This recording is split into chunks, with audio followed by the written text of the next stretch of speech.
안녕하세요 여러분들 반갑습니다. 집합건물 해결사 멘토 전현진입니다. 여러분들 잘 지내셨죠? 어제부터 해가지고 이제 연휴가 끝나고 난 뒤에 우리나라에서도 여러분들께서도 아시다시피 상당히 지금 보면 그 우한에 있는 그 폐렴 바이러스 때문에 다들 앉아 요즘 매스컴에서 이래저래 뭐 우려 목소리가 좀 많지 않습니까, 여러분들? 여러분이 있는 곳에서도 건강관리 조심하시고 가급적이면 외부에 많이 이렇게 좀 현재로는 좀 돌아다니는 것도 조금 삼가야 될 것 같죠, 여러분들? 어떻는가요, 여러분들은? 자, 오늘 또 제가 가지고 있는 또 부분, 오늘 또 말씀을 좀 드리겠습니다. 원칙적인 부분 먼저 말씀을 드리고 오늘 계속 우리 집합금을 소유하는 법률에 있는 것을 말씀을 드리도록 할게요. 자, 원칙은 인간의 마음은 정원과도 같습니다 라고 하는 겁니다. 자, 인간의 마음은 정원과도 같습니다. 조금 뒤에 이 부분에 대해서 제가 말씀을 좀 드릴까 합니다. 자, 오늘 그러면 제 3절에 있는 대지 사용권부터 해가지고 말씀을 좀 드리겠습니다. 27조까지 쭉 들어갈게요. 제 20조에 보면은 전유 부분과 대지 사용권의 일체성 이렇게 해놨거든요. 구분 소유자의 대지 사용권은 그가 가지고 있는 전유 부분의 처분에 따른다. 저 총유물이기 때문에 그렇다는 것을 다시 여기서 이야기하고 있는 겁니다. 그리고 제 2항, 3항, 4항 같은 경우는 특별한 경우에는 그렇지 않다는 특별한 경우 그렇지 않은 경우가 거의 드뭅니다, 여러분들. 그래서 여러분들 20조 그런 부분이구나, 총유물이구나, 이 부분을 말을 하는 거고요. 제 21조에서도 전유 부분의 처분에 따르는 대지 사용권의 비율이라고 해놨습니다. 이 비율도 우리 앞부분에서 나와 있는 걸 다시 중복되고 있죠. 어떻게 보면은 당연히 전유 부분의 면적에 따라서 대지권의 비율도 가지게 되는 거죠. 그걸 갖다가 여기 적어놨습니다. 그 다음에 제22조에 대해서는 민법 제267조의 적용을 배제한다라고 해놨거든요. 대지 사용권에 대해서 민법 267조를 적용하지 않는다라고 하는 거죠. 그러니까 민법 사항에서는 따로 앉아 이렇게 분리해서 이게 팔 수가 있는 부분인데 우리는 총유물이라서 그렇지 않은 부분, 이런 부분입니다, 여러분들. 그렇게 여러분들이 알고 계시면 되겠고요. 그 267조를 한번 찾아보시면 또 될 겁니다. 자, 이건 크게 중요한 사항은 아니고 해서 제가 넘어가도록 할게요. 그 다음 제4절에 관리단 및 관리단의 기관, 여기부터 제가 좀 상세히 좀 말씀을 드릴게요. 또 제23조 관리단의 당연 설립 등 해놨죠. 자, 1항이 됩니다. 건물에 대하여 구분 소유 관계가 성립되면 구분 소유자 전원을 구성원으로 하여 건물과 그 대지 및 부속 시설의 관리에 관한 사업의 시행을 목적으로 하는 관리단이 설립된다라고 되어져 있습니다. 요 말이 뭐냐 하면 한마디로 말해서 우리나라 이렇게 국가 있죠, 국가. 대한민국 이렇게 되어 있지 않습니까? 추상적인 단체. 대한민국이라는 것은 추상적인 단체죠. 거기에 땅이 있어야 되고 거기에 사람들이 있어야 되죠, 우리 땅에. 그리고 이 땅에 이제 각 정부기관도 이제 만들어지고 그리고 이제 각자는 또 자기 생업에 더 열심히 좀 살고 계시죠. 그리고 필요한 경우는 국가의 서비스를 받아야 되고 또 어떤 경우에는 국가에서는 또 세금을 걷기도 하고 이렇게 돼 있죠. 이런 것이 우리 대한민국이지 않습니까? 그렇죠. 이 우리 영토에 있는 대한민국이라는 것이 유일무이하죠. 우리 지구상에. 똑같습니다. 관리단은 여러분들이 있는 곳이 예를 들어서 인천에 있는 인천에 있는 신세계 상가라고 한다면 인천 신세계 상가라고 해서 인천 신세계 상가 관리단 또는 주상복합 같은 경우도 인천 신세계 주상복합 관리단 이렇게 만들어지는 겁니다. 그 땅이 있고 건물이 있고 거기에 사람들이 모여 있죠. 그리고 이분들이 모두 모여가지고 이제 우리 관리단에서 정부가 만들어지고 국회가 만들어지고 이런 것처럼 이제 여러분들이 주인이시니까 여러분들이 이제 행사를 하시는 거죠. 그런데 우리가 우리 대한민국에 있는 이런 행사하고는 관점이 좀 다르죠. 재산권 관점에서 보기 때문에 약간 다른 점은 있습니다. 또한 똑같지는 않습니다. 그렇지만 관리단은 제가 말씀은 추상적인 단어이다라고 하는 사실은 알아두셔야 됩니다.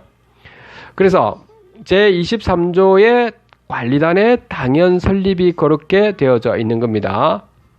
그 다음에 제23조의 2 같은 경우에는 관리단의 의무사항에서 관리단은 건물의 관리 및 사용에 관한 공동이익을 위해서 공동이익을 위해서입니다. 공동이익을 위하여 필요한 구분사의 권리와 의무를 선량한 관리자의 주의로 행사하거나 이행하여야 한다 이거죠. 여기서 명백하게 지금 나와 있는 부분입니다. 공동의 이익을 위해서 구분 소유자의 권리와 의무를 있죠. 선량한 관리자의 주의로 행사하거나 이행하여야 한다는 겁니다. 여러분들 각자는 공동의 이익을 위해서요. 여러분들 개인의 이익을 위해서, 여러분들의 이기심을 위해서 하는 게 아니고요. 물론 여러분 전유 부분은 제외하고 말하는 겁니다. 공용 부분에 한해서 제가 말씀드리는 겁니다. 전유 부분은 제외하고 공용 부분에 대해서 이렇게 관리단의 의무로 나와 있죠. 그래서 여러분들이 각자가 주인이시다라고 하는 부분이 제23조의 2에 명확하게 나와 있으니까 여러분들 이 부분 꼭 참조하셔야 됩니다. 제24조 관리인의 선임 이렇게 되어 있습니다. 제1항은 구분 소유자가 10인 이상일 때는 관리단을 대표하고 관리단의 사무를 집행할 관리인을 선임하여야 한다 에 되어 있습니다. 그러니까 구분 소유자가 10명 이상이어야 된다라고 하는 거고, 그러면 그 중에서 어떤 한 분이 관리단의 사무를 집행할 이 말입니다. 그 공용 부분에 대한 관리단의 사무를 집행한 관리인을 선임한다 이런 거거든요. 그래서 위임을 하는 이런 역할을 하는 거다 이 말인 겁니다. 사무를 집행한다는 겁니다. 계속 한번 읽어볼게요. 두 번째로는 제2항은 관리인은 구분 소유자일 필요가 없으며, 그래서 관리인은 구분 소유자일 필요가 없다는 거라고 저번에 말씀을 드렸죠. 여러분들 과거에도. 그러니까 여러분들 임차인 분들도 관리인을 잘 하시는 분들이 하시면 좋습니다. 웬만하면 그렇게 한번 해주세요. 그 임기는 2년의 범위에서 규약으로 정한다. 그래서 규약이 예를 들어서 3년을 잡았다든지 4년을 잡았다든지 하면 그 규약 자체가 무효가 되는 겁니다. 왜? 상위법에 위반되는 거죠. 집합건물법 아래에 여러분들이 자치적으로 만든 것이기 때문에 그렇죠, 여러분들. 그래서 2년의 범위 내에서 규약으로 정하는 겁니다. 그리고 2년 지나고 난 다음에 관리단 집회에서 관리인을 뽑지 않았는데 어떻게 되나요? 그럼 그분은 관리인이 될 수가 없는 거죠. 이제 여러분들 집회를 다시 해서 관리인을 선임을 하셔야 되고요. 그러면 그분은 그럼 어떻게 되는? 임시적으로 그냥 관리하고 있는 분일 뿐입니다. 여러분들 그렇게 알고 있으면 되겠습니다. 제3항은 관리인은 관리단 집회의 결의로 선임되거나 해임된다 이렇게 되어 있고, 다만 규약으로 제26조의 이에 따른 관리위원회의 결의로 선임되거나 해임되도록 정한 경우에는 그에 따른다라고 했는데, 이때는 관리위원회는 저 뒤에서 보겠지만 관리위원회가 설립될 조건은 4분의 3 이상이 지금 충족을 해야 되는데 대부분은 관리위원회가 4분의 3 이상의 충족이 안 되죠. 의결권 4분의 3 이상. 그러니까 그거는 좀 쉽지가 않죠, 여러분들. 규약도 마찬가지고요. 그래서 여러분들 대부분은 위촉 관리위원 정도로 이렇게 있을 겁니다. 그러니까 관리인을 있죠. 관리위원회에서 선임하는 경우는 대부분은 잘못됐다 이 말인 겁니다, 여러분들. 아셨죠?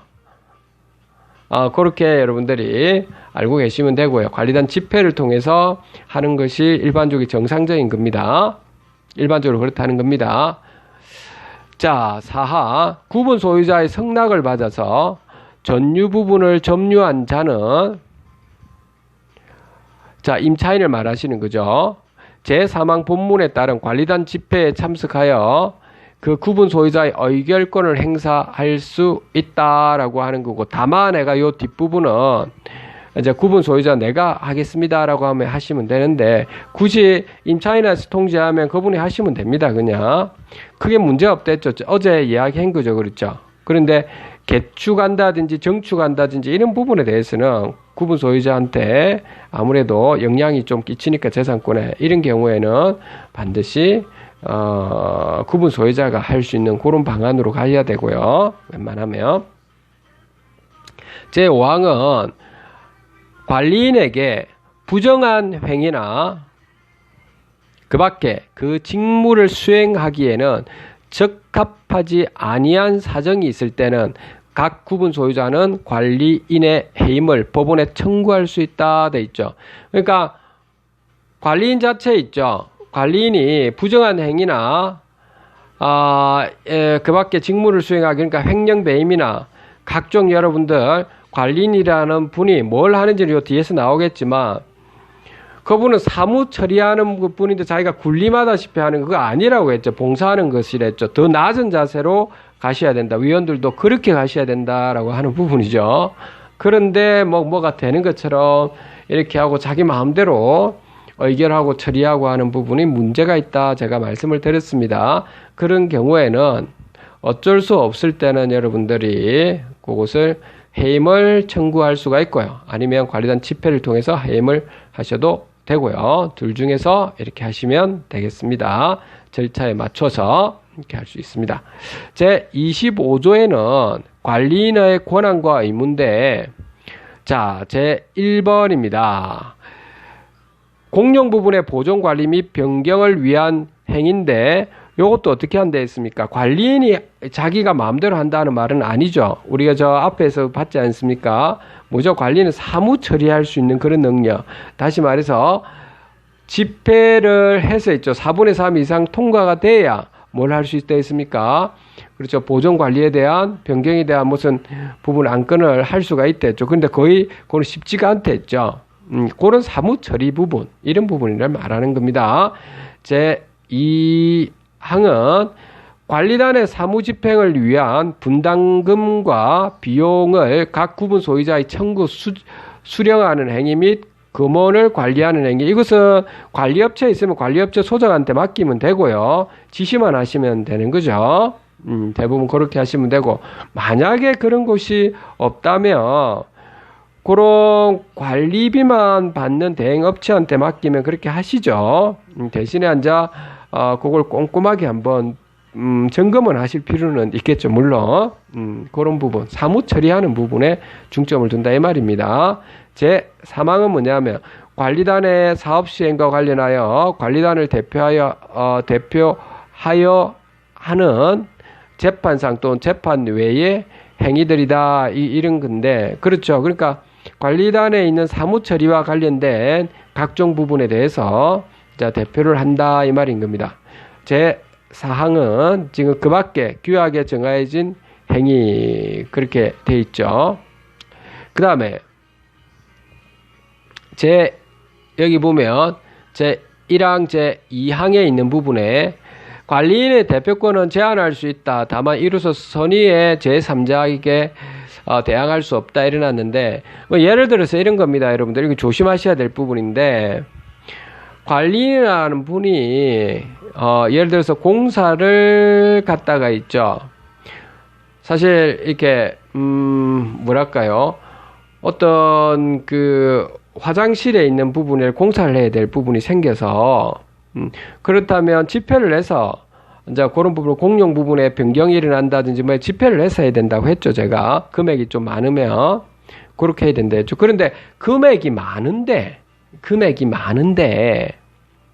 예를 들어서 뭐 2천만 원 이상 들었는데 예를 들면 그걸 갖다 자기 아는 사람을 아는 사람 있죠. 업체를 불러가 시켜버렸어요. 그 자기가 아는 업체를 시켜서 불러가지고 자 이걸 하십시오라고 했다고 하죠. A라는 업체한테 화장실 여기에 있는 걸 막 변경시켜가지고 바꾸십시오 돈을 갖다가 던져줬다고 합시다. 그러면 그 관리는 있죠. 횡령 배임이 되는 거죠. 그 사람은. 그렇죠. 그리고 각종 손해배상을 우리가 할 수 있는 부분인데 다만 이제 공사를 하는 사람 있죠. 그 사람은 저분이 뭐 이게 다 의결을 받았는갑다 생각하시니까 그 선의의 제3자라는 겁니다. 공사를 직접 하시는 분은. 그래서 그분한테는 있죠. 이제 별 문제가 없다는 겁니다. 그래서 예를 들어서 돈을 갖다가 2천만 원 줘야 되는데 공사를 다 해놨고 돈을 2천만 원 달라라고 했는데 이제 구분 소유자들이나 임차인분들이 입점주분들이 알았어. 응? 그 알아가지고 그 관리인을 해임했다고 합시다. 해임했어요. 그런데 그 공사권 있죠. 그 공사권에 대한 돈 있죠. 뭐 부풀어 올랐든 어쨌든 그건 나중 일이고 그러면 그거는 거기에 있는 공사업자들이 누구한테 청구를 하죠? 관리단에 청구를 한다는 겁니다. 여러분들 아셨죠? 제3 여기 있잖아요. 그렇죠? 선의 제3자에게 대항할 수 없다 이 말인 그 말인 겁니다. 그래서 청구를 한다는 겁니다. 그러면 여러분 우리 관리단에서 줄 수밖에 없는 이런 상황에서 주고 구상권으로 뭘 하셔야 된다? 관리인을 횡령 배임으로 이렇게 하시고 그 다음에 민사상으로 손해배상 청구를 하셔야 되는 그런 상황입니다. 제 26조의 관리인의 보고 의무인데 이제 이 부분은 관리인은 대통령령으로 정하는 바에 따라 매년 1회 이상 구분 소유자의 그 사무에 관한 보고를 해야 된다. 아까 그 사무에 관한 부분은 각종 이런 부분 있죠. 공용 보존 관리 변경 이런 부분이나 뭐 청구하고 수령하는 행위 그 검언을 관리하는 이런 부분 아까 위에 있는 거 있죠. 이런 것들 전부 다 보고해야 한다라고.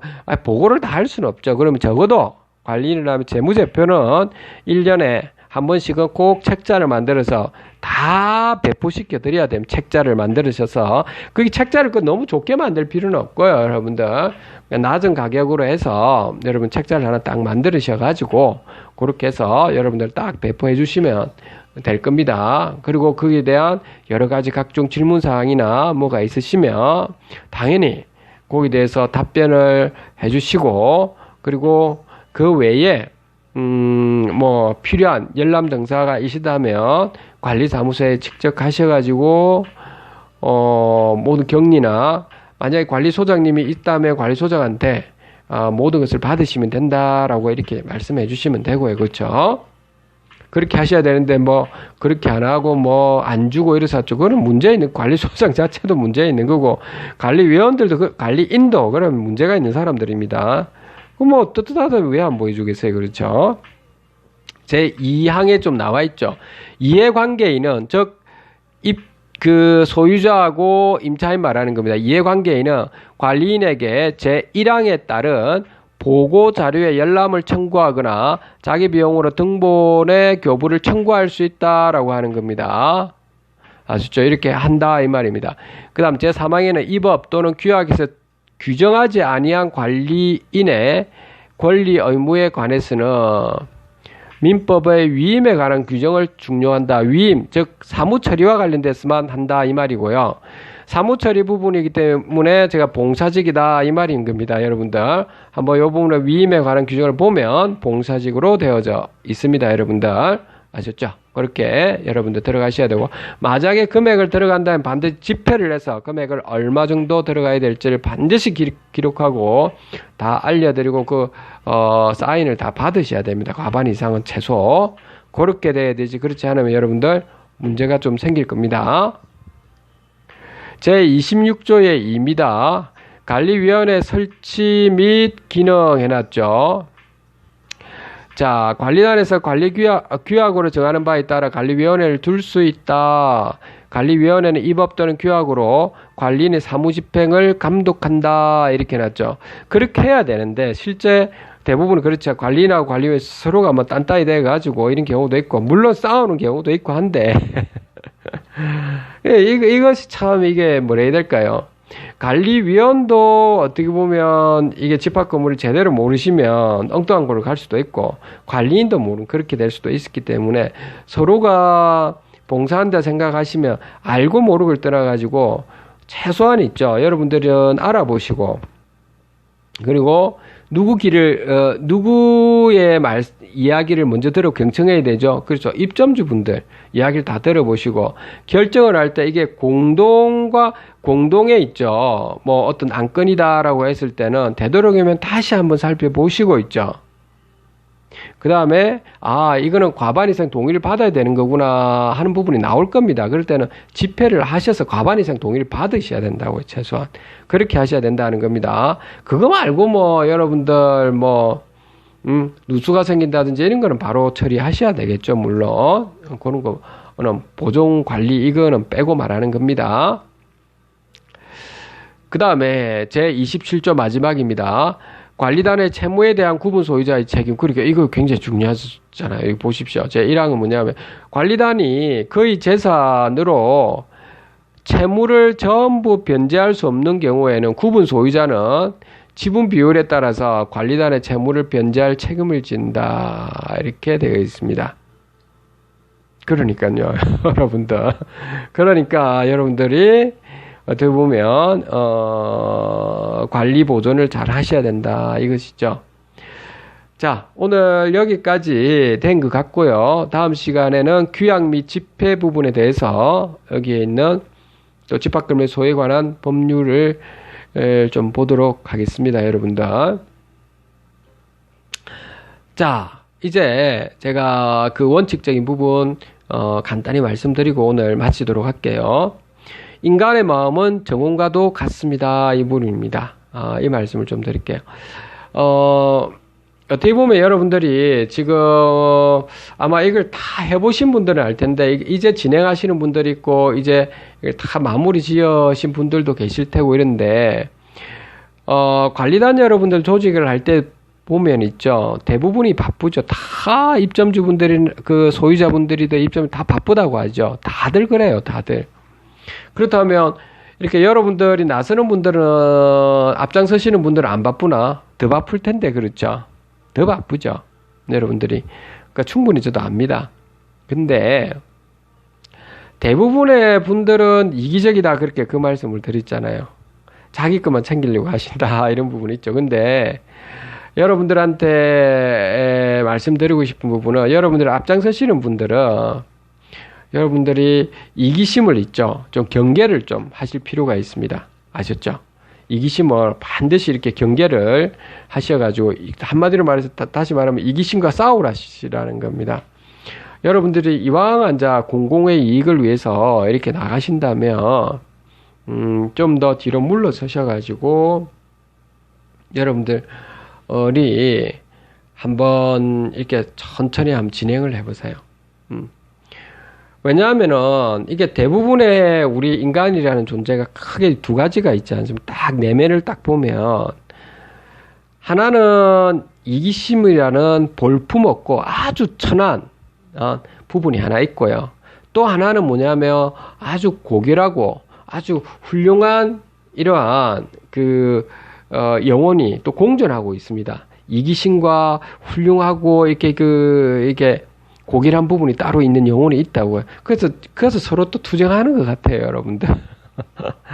그러니까 여러분들께서 있죠. 그 부분을 일단 여러분들 조직을 하실 때는 여러분들이 이기심과 싸우셔가지고 항상 겸손하게 뚜벅뚜벅 하나하나 모두를 위해서 여러분들이 봉사하고 있다 생각하시고 그렇게 한번 꼭 진행하시고, 그리고 이제 관리인이나 관리위원들 중에서도 마찬가지입니다. 이제 경계해야 될 건데, 관리인과 관리위원들도 예를 들어 초창기부터 이렇게 관리단 조직을 이렇게 만드셔가지고 관리인이나 관리위원 되신 분들도 조심해야 될 부분은 여러분들이 어쨌든 간에 여기에 있는 소유주와 입점주 분들을 위해서 어떻게 하면 효율화 그리고 공정하게 해야 될 것인가 이런 부분에 초점을 두셔야 되는데 어떤 분들은 이제 내가 많은 것을 했기 때문에 내가 나름대로 희생을 했기 때문에 내한테 봉사료 많이 주세요 하면서 막 이 돈을 막 엄청 부풀려 가지고 돈을 막 몇백만 원씩 달라고 해서 이런 사람들도 있고 굉장히 이기적인 겁니다. 그 사람은. 그리고 자기 호실에 있는 걸 막 공용 부분 마음대로 무단으로 사용하기도 하고 왜냐하면 내가 없었으면 이 건물을 살리겠느냐 해서 이런 소리를 하시는 분들이 있거든요. 굉장히 있죠. 그런 분들은 제가 이런 말씀을 드리면 뭐 하지만 그래도 말씀을 드려야 되겠네. 뭐냐면요. 굉장히 이기적이고 굉장히 있죠. 자기 자신에 대해서 있죠. 그이는 뭐라 해야 될까요? 자기가 이 세상을 이끌어간 건 아닌데 자기가 이 세상이 제일 똑똑하다고 생각하거든요. 그런 사람들은. 그러니까 이 무슨 말이냐면 이 세상에서 이게 주어지는 거라고 생각하시면 좋은데 내가 아니면 이 세상을 이끌 수가 없다라고 생각하시거든요. 그 독재자의 한 모습이라고 그렇게 나가시면 그런 모습으로 가시면 안 된다 이 말인 겁니다. 누구라도 이렇게 감투가 써지면 누구라도 잘 할 수 있다. 나는 다만 그런 어떤 상황에서 내가 감투를 받았을 뿐이다. 이렇게 생각하시면 아주 편하게 여러분들 입점주와 소유자 입장에서 생각하고 어떻게 하면 효율화를 시킬 것인가에 대해서 염두에 두는데 그렇지 않으면 뭐가 이렇게 그러다 보면 자기들이 이제 관리비가 부풀러 올라가고 별짓 다 하거든요. 보면 마음대로 행사하고 그리고 입점주 소유분들을 위해서 그 밴드라든지 이런 여러 가지 카페라든지 이런 것도 투명하고 공개를 다 하고 이래야 되는데 막 다 막아버리고 열람할 수 없도록 막고 이게 뭔 짓거리입니까? 그렇죠? 그렇게 본인이 뭐가 대단한 것처럼 이야기하시는 그러니까 얼마나 이기적이다 이 말입니다. 그거 고치셔야 되거든요. 삶을 살아갈 때 굉장히 어리석은 사람이다 이 말인 겁니다. 그걸 명심하셔야 됩니다. 여러분들 중에서 관리인이나 관리위원으로 계신 분들께서는 명심하시고 경계하셔야 된다라고 하는 부분입니다. 여러분들은 꼭 낮은 자세로 여러분들이 임하시고 다 아시더라도 아실수록 더욱더 꼼꼼하게 어떻게 하면 투자 목적, 우리가 경영 목적에서 효율화에 초점을 좀 두시고 이렇게 접근하셔야 된다. 꼭 제가 당부드리는 거지 정치적으로 막 놀고 이러면 안 된다라고 하는 겁니다. 꼭 제가 부탁드리고 그 말씀을 드리는 거 있죠. 그러니까 그 두 가지 경계를 좀 하셔야 된다는 겁니다. 그래서 제가 원칙은 인간의 마음은 정원과도 같습니다. 이 말입니다. 제임스 알란의 원인과 결과의 법칙 중에 있는 내용입니다. 한번 읽어드리고 오늘 마치도록 할게요. 인간의 마음은 정원과도 같습니다. 지혜롭게 가꿀 수 있는가 하면 제멋대로 방치해 둘 수도 있습니다. 그것을 잘 가꾸든 방치해 두든 반드시 싹은 틉니다. 당신이 만약 마음의 정원에 아름다운 화초의 씨앗을 뿌려 두지 않았다면 그곳엔 마침내 수많은 잡초씨가 날아와서 무석이 자라게 될 것입니다. 라고 하는 겁니다. 그래서 여기서 이야기하는 부분은 정원을 결국에 손질해 주지 않으면 이기심이라는 잡초들이 잔뜩 자라나서 온통 이기심으로 아마 다 덮었을 거라는 겁니다. 우리는 그러지 말자라고 하는 겁니다. 적어도 이 방송을 보시는 여러분들 그리고 우리 모두는요. 우리가 지금 하는 비전이 뭔가요, 여러분들? 그렇죠? 집합 건물이 어쨌든 투명하고 효율하게 되도록 우리 모두가 노력하자는 겁니다. 지금이라도 발벗고 나서자라고 하는 겁니다. 우리가 주인이다라는 사실을 꼭 명심하시고 여러분들이 있는 곳에는 여러분들이 대한독립 만세처럼 여러분들이 일구어 내셔야 됩니다. 여러분들이 스스로가 여러분들 관리단을 조직하시가 여러분들이 반듯하게 국가를 만들듯이 우리가 옛날에 일본한테 강탈되고 나중에 앉아 광복을 한 것처럼 우리가 우리나라를 지켜야 되는 것처럼 여러분들에 있는 여러분들 수익형 호텔이나 상가나 수상복합이든 여러분들이 다 지키고 투명하게 나가야 되고 잘못된 분들에 대해서는 엄격하게 여러분들 목소리를 내도록 했으면 합니다. 오늘 여기까지 하도록 하겠습니다. 감사합니다, 여러분들.